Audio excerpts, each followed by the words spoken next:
Hello बच्चों, मैं doctor Sharda कुमारी, महारानी महेश्वर लता संस्कृत विद्यापीठ लोहना मधुबनी से। बच्चों, आज हम उपशास्त्री द्वितीय खंड के लिए टॉपिक पे डिस्कशन करेंगे। जो पाठ है वो है विजयनगर साम्राज्य में आयंगर व्यवस्था। फिर हम नायंकर व्यवस्था पे भी चर्चा करेंगे। पहले हम आयंगर व्यवस्था को जान लें। बच्चों, हमने देखा है इसके स्थानीय शासन के अंतर्गत कि किस तरह से केंद्रीय शासन था, उसके बाद फिर ये स्थानीय इकाइयों में भी विभाजित थी और स्थानीय स्तर पर भी जो इसके शासन की व्यवस्था थी वो बेहतरीन थी। आयंगर व्यवस्था के अनुसार प्रत्येक ग्राम को एक स्वतंत्र इकाई के रूप में संगठित किया जाता था और इस पर 12 व्यक्ति मिलकर शासन करते थे, जिन्हें सामूहिक रूप से आयंगर कहा जाता था। इनके पद जो है वो आनुवांशिक होते थे। इसका तात्पर्य है कि उनके गुजरने के बाद जो उनका पुत्र या फिर उसके बाद जो उसका पुत्र होता था वो इसके सदस्य स्वतः हो जाते थे और इनको वेतन के बदले जो है वो कर मुक्त भूमि दी जाती थी। हम जानते हैं कि समस्त राज्य जो है प्रांतों में विभक्त था, प्रांत मंडल में विभाजित था, मंडल फिर जिले या बलनाडु में विभक्त था और बलनाडु नाडु में, और सबसे जो छोटी इकाई थी राजनीतिक इकाई वो गांव थी।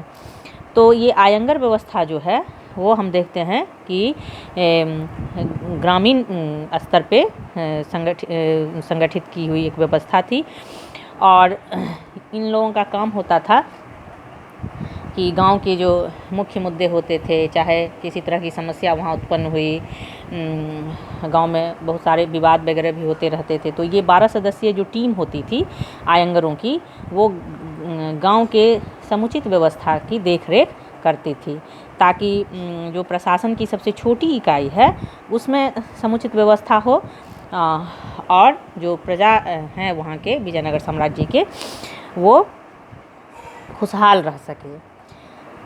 इसके अलावा इस आयंगर व्यवस्था के अलावा जो है एक और व्यवस्था है जिसके बारे में हम जानेंगे, नायंकर व्यवस्था। विजयनगर साम्राज्य में नायंकर जो है वो भू सामंत नायक कहलाते थे, सैनिक सामंत भी नायक कहलाते थे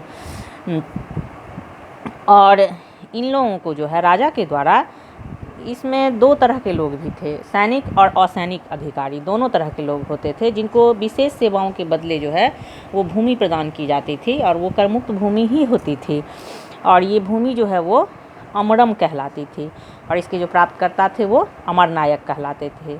तो ये नायंकर व्यवस्था के अंतर्गत ये व्यवस्था थी और ये जो अमर नायक होते थे उनको इसमें बहुत सारे तत्व जो सल्तनत काल के जो इक्ता प्रणाली थी सल्तनत कालीन, उससे ग्रहण किए गए थे।